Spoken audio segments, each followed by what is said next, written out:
আমাকে আসন্ন রমজান উপলক্ষে একটি প্রাথমিক দার্স দেওয়ার জন্য বলা হয়েছে। বলা বাহুল্য যে আমরা সবাই রমজান আসছে এটা নিয়ে বেশ উৎফুল্ল, এবং আমি দোয়া করি যে আল্লাহ আমাদেরকে আবার এই মাসটি প্রত্যক্ষ করার সৌভাগ্য দান করুন, এবং এই মাসের আগে এবং মাস চলাকালীন সকল ইবাদত যেন আল্লাহ কবুল করে নেন। এবং আরো দোয়া করি যে আমাদের সবাই এবং আমাদের পরিবারের সকলে যেন এই বছরের লাইলাতুল কদরটা পাই ইনশাআল্লাহ। আমি আজকে আপনাদের সাথে কোরআনে কিভাবে রমজান নিয়ে আলোচনা করেছে তা আলোকপাত করতে চাই। বিশেষত এই আয়াতের মাঝে যত রত্ন লুকিয়ে আছে, আল্লাহর তরফ থেকে যে এই আয়াত কত উপহার দেওয়া হয়েছে তা গণনা করে শেষ করা যাবে না। আমি আপনাদের সাথে কিছু শেয়ার করতে চাই ইনশাআল্লাহ। কেন?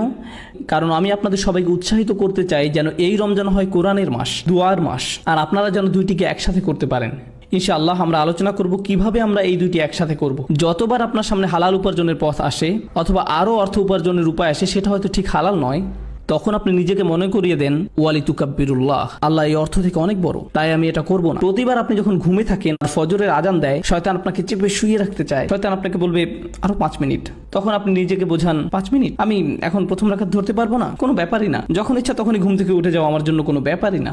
এরপরে যে জিনিসটা আপনি জানেন সেটা হলো সকাল 10টা। যখন এরকম হয় তখন আপনি বলুন ওয়ালি তুকাব্বিরুল্লাহ, আল্লাহ আমার থেকে বড়, আমার ঘুমের থেকেও আল্লাহ বড়। এটার অর্থ এটাই, আল্লাহকে সবচেয়ে বেশি প্রায়োরিটি দেওয়া। আমার নিজের আকাঙ্ক্ষা, আমার নিজের সালা, আমার নিজের অলসতা, নিজের লালসা, নিজের ক্ষুধা, লোভ, এগুলো থেকেও আল্লাহকে বেশি প্রায়োরিটি দেওয়া জীবনে। এটাই হচ্ছে রমজানের ট্রেনিং।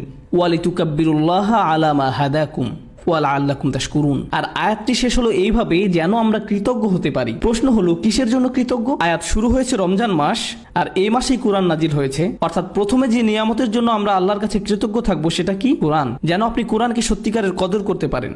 এই দেখে ধরুন আমি আপনার বাসায় গেলাম আর আপনাকে একটা উপহার দিলাম, এই দেখো আমি এটা তোমার জন্য কিনেছি। আমি হয়তো আপনার জন্য ছোট একটা ক্রিস্টালের জিনিস কিনেছি। পাকিস্তানিরা আবার ক্রিস্টালের জিনিস খুব পছন্দ করে।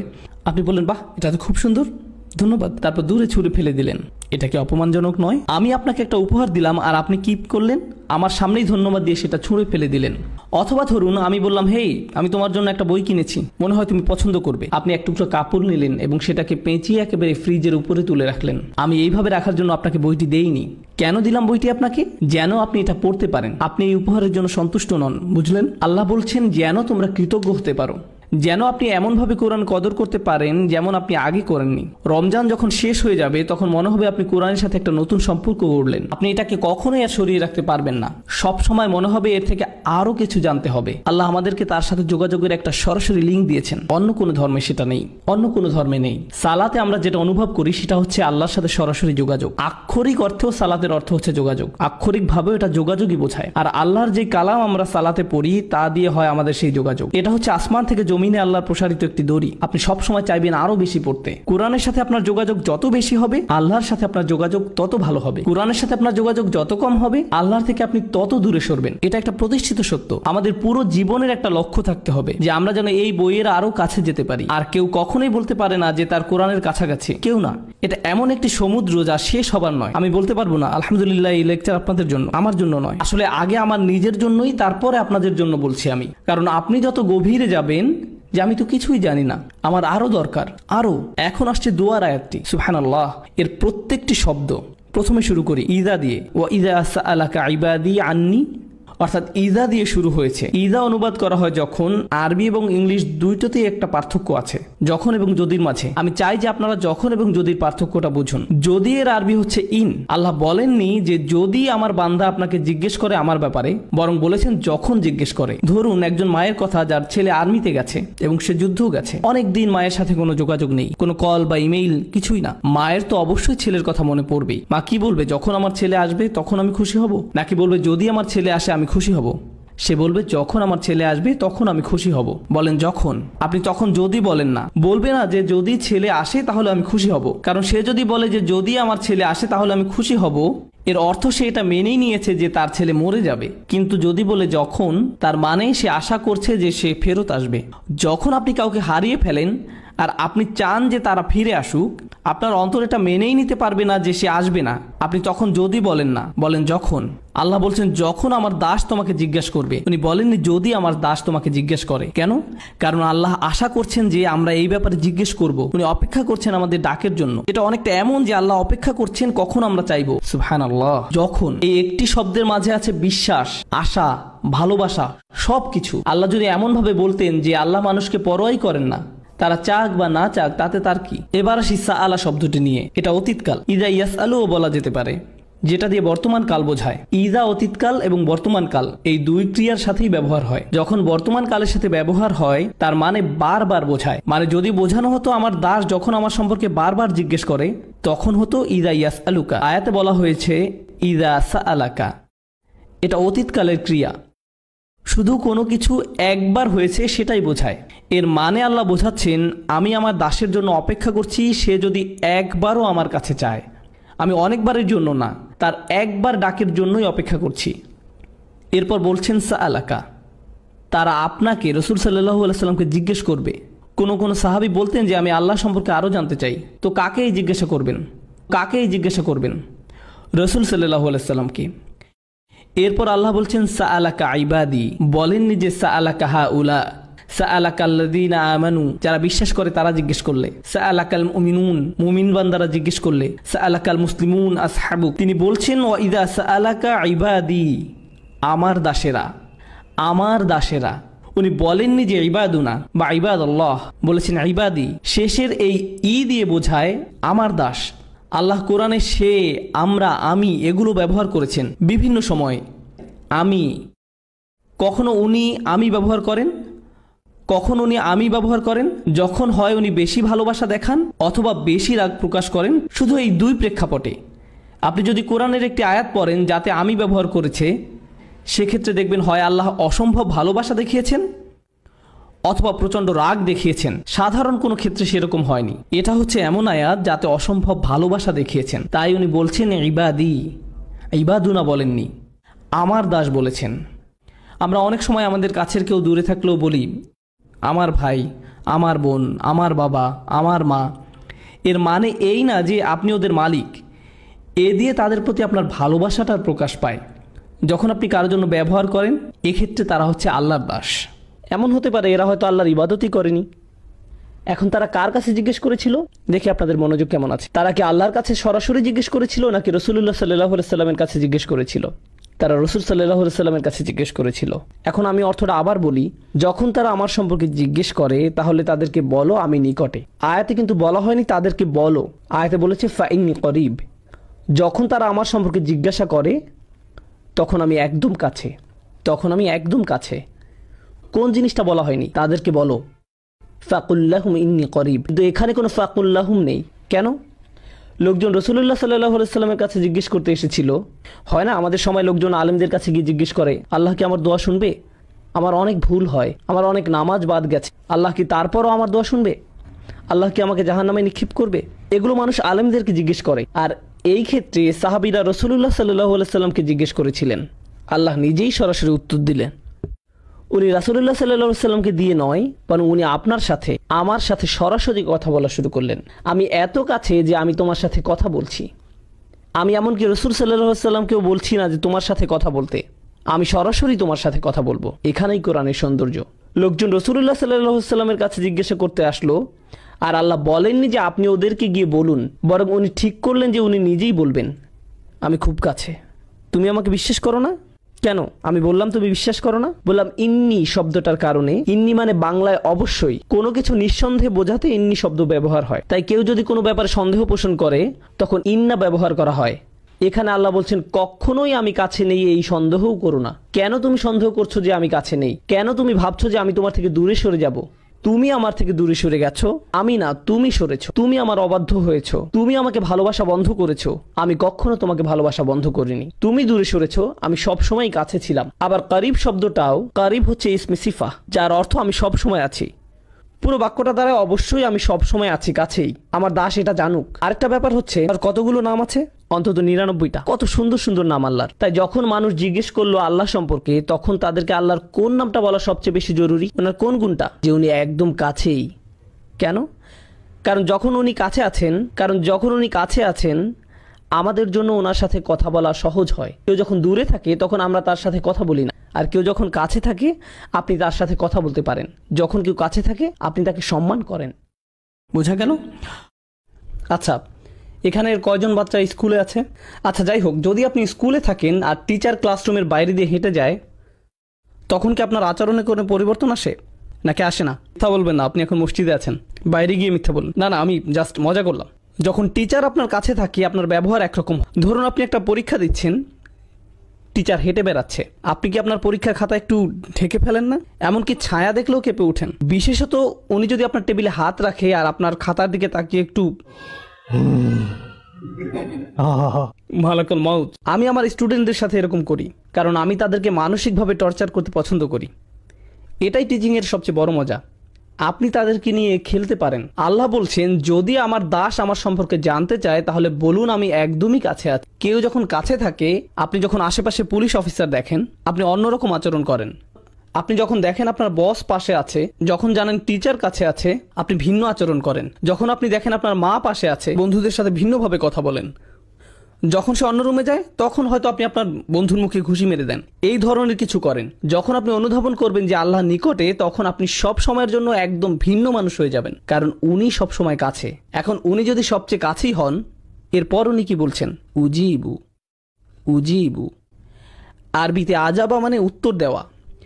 এছাড়াও আরেকটা শব্দ আছে ইস্তেজাবা। কোরআনের অন্য এক জায়গায় আল্লাহ বলছেন ফাস্তাজাবা লাহুম রব্বুহুম। তিনি আজাবা লাহুম বলেননি, তিনি বলেছেন ফাস্তাজাবা লাহুম। তাদের প্রভু তাদের ডাকে সাড়া দেন। দেখা যাচ্ছে দুইটা শব্দ আছে আরবিতে, আজাবা আর ইস্তেজাবা। আজাবা আর ইস্তেজাবা। আজাবা দিয়ে বোঝায় যেটা সাথে সাথে হবে। যখন আপনি কোনো দেরি করা ছাড়াই কাউকে জবাব দেন, সেটাকে বলা হয় ইজাবা।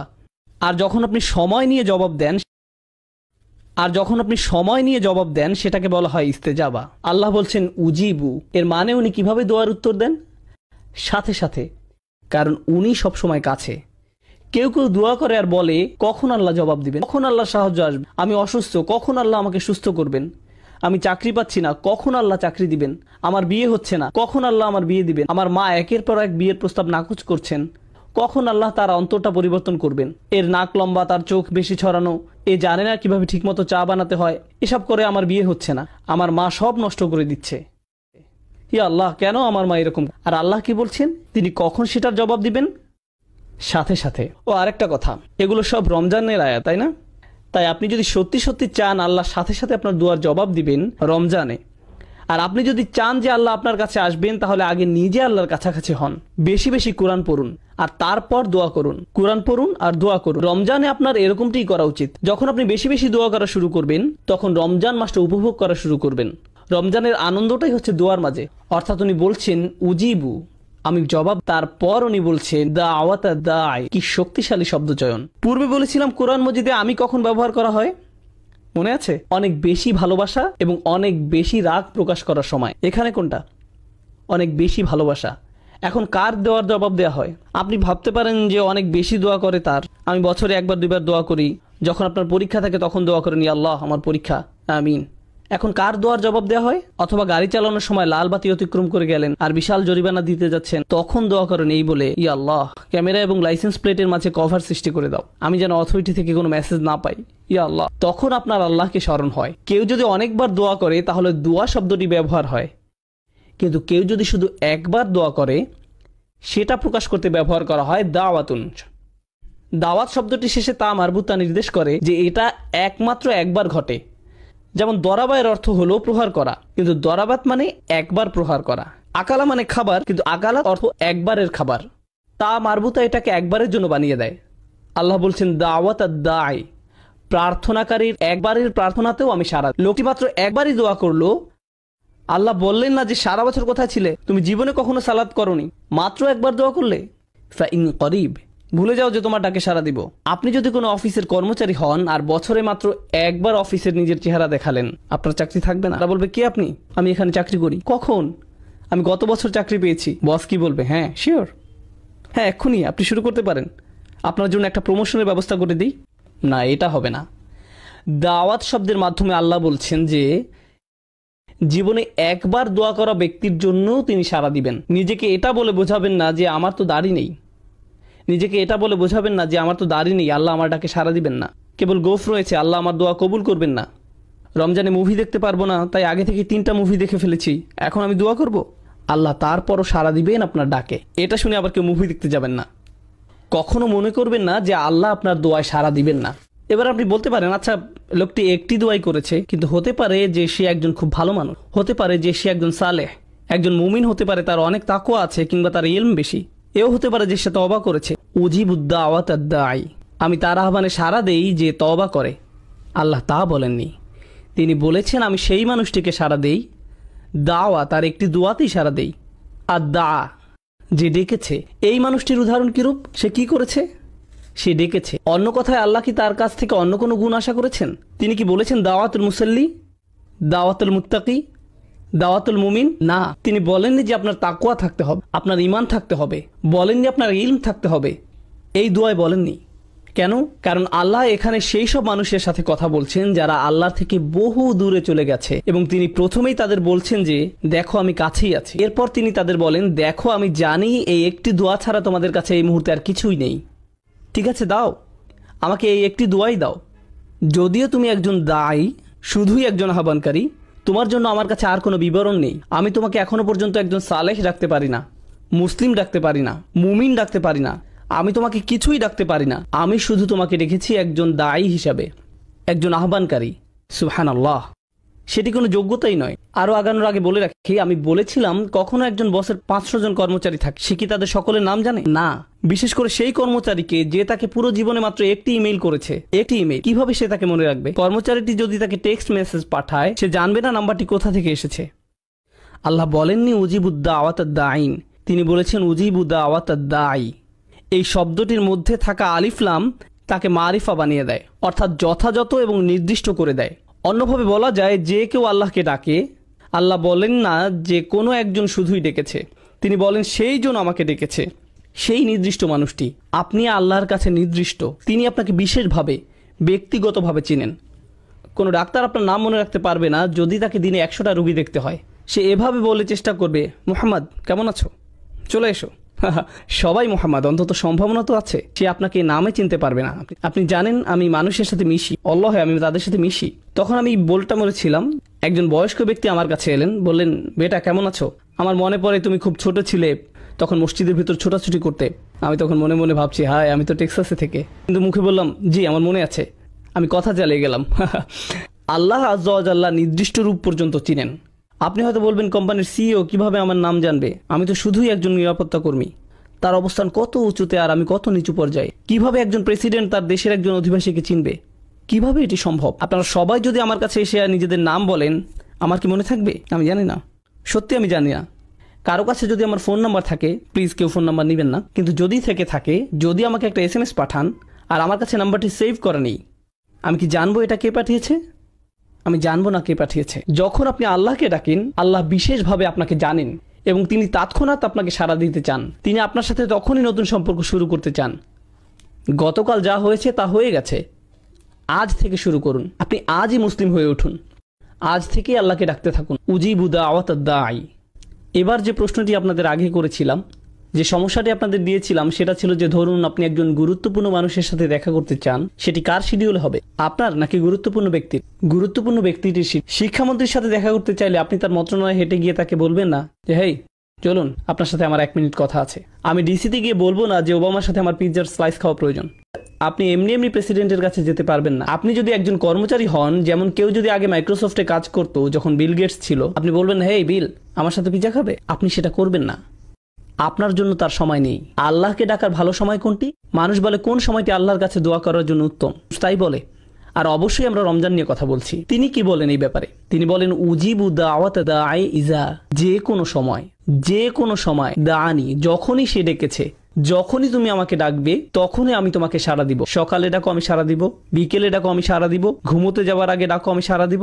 সুবহানাল্লাহ। সম্পূর্ণ আয়াত নয়, এটি আয়াতের প্রথম অংশ। আমি তোমাকে সাড়া দিব যখনই তুমি আমাকে ডাকবে, এটি আল্লাহর আহ্বান। এটা কিভাবে হয় যে আমরা এই আহ্বানকে উপেক্ষা করে যাই? কিভাবে একজন মানুষ আল্লাহর বাণী শুনে দোয়া না করে থাকতে পারে? আমি বুঝতে পারি না। তারপর তিনি বলেন এতক্ষণে আমি তোমাকে আহ্বান করলাম, আমার আহ্বান হলো আমি তোমার কাছেই আছি, আমি যে কোনো সময় তোমার ডাক শুনতে প্রস্তুত।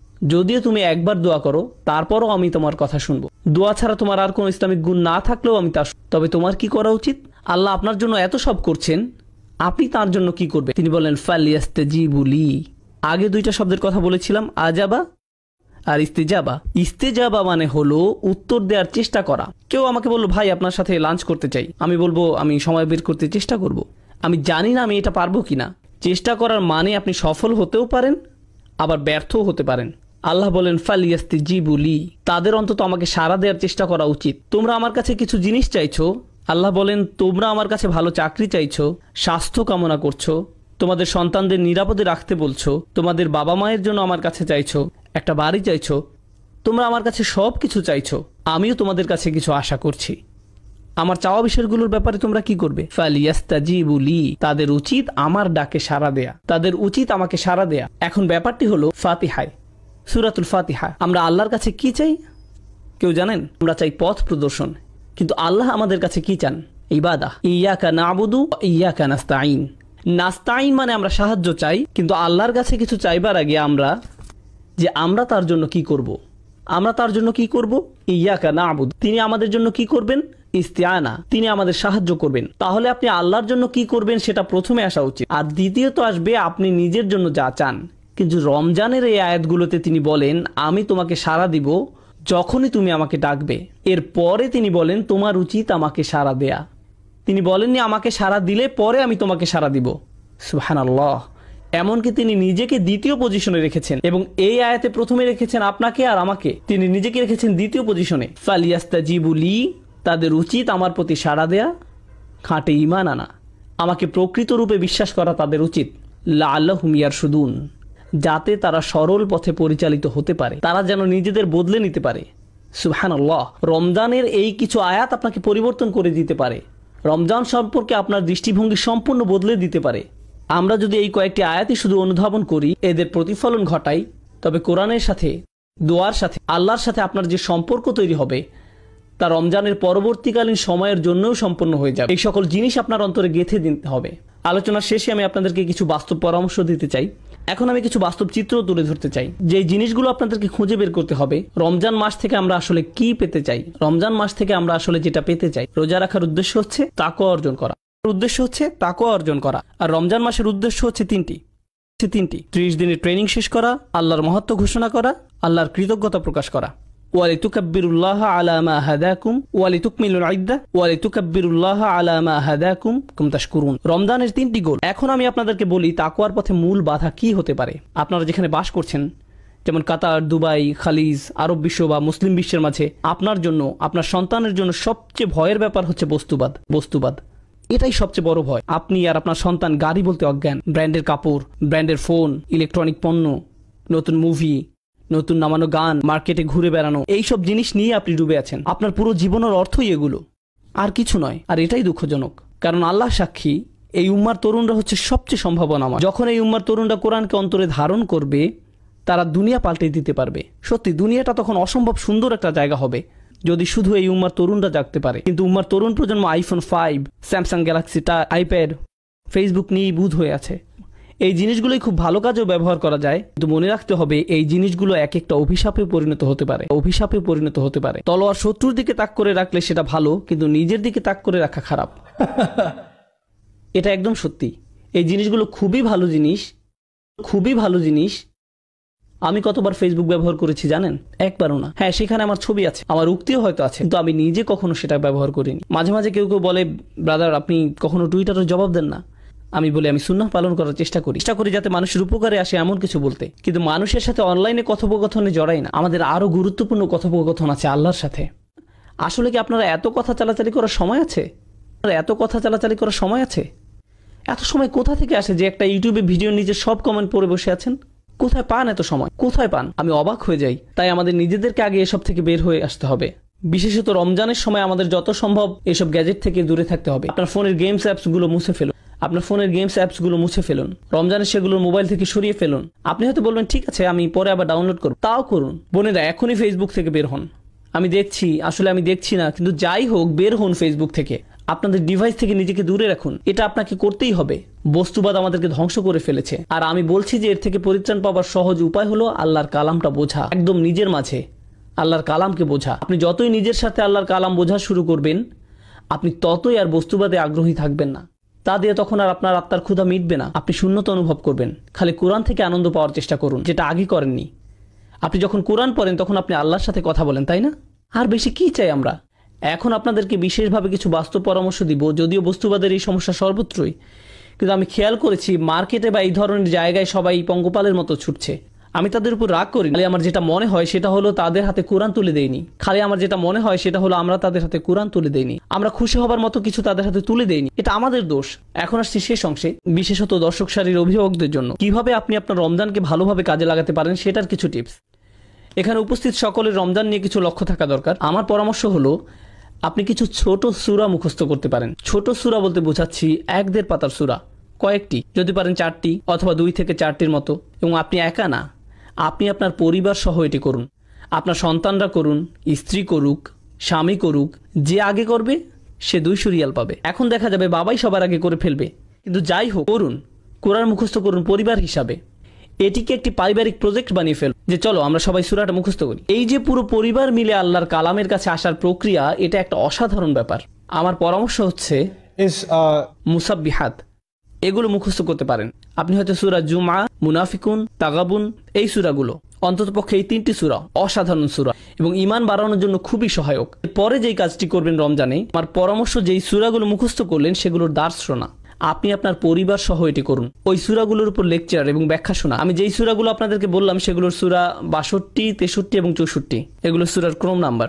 আমি এই সূরাগুলো একটি বিশেষ কারণে বেছেছি, কারণ এই সূরাগুলো সেই মুসলিম উম্মাহ সম্পর্কে যারা তাদের ঈমান হারাচ্ছে, এবং এই সূরাগুলোর মধ্যে দিয়ে আল্লাহ ঈমান আবার পুনর্নির্মাণ করছেন। এই সূরাগুলোর আলোচ্য তাই, যখন একটা উম্মার ঈমান দুর্বল হচ্ছে, আল্লাহ সেটিকে আবার শক্ত করছেন আর মুনাফিকের হাত থেকে রক্ষা করছেন, আর তিনি তাদের ঈমানের আসল ফল দেখাচ্ছেন।